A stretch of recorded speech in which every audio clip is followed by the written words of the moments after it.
How to use the video toolbar during an event. Let's look at the toolbar functionality when you're involved in a call. The toolbar appears at the bottom of the video conference call screen. The speaker button will mute or unmute the volume. The microphone button enables you to both mute and unmute the microphone. If you require privacy during the video conference, click on the privacy button. This will place your system on hold and others will not be able to see you in the video conference.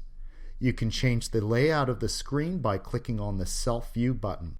This enables you to turn the picture-in-picture thumbnail of the near site on and off. Clicking the three-dotted option button displays other icons which include the following tools. The gear button takes you to the settings panel where you can adjust your specific preferences. This is where you can select your microphone, camera, or speaker device.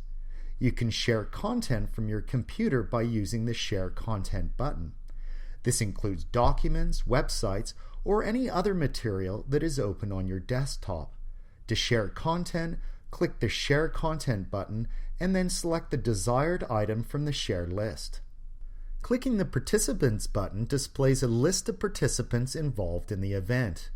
The far-end camera control is accessible through the participants list. Simply select the participant whose camera you want to control and then select the Camera Control button. The far-end camera control will only work for legacy-based systems. Always let the other site know in advance if you intend to move their camera.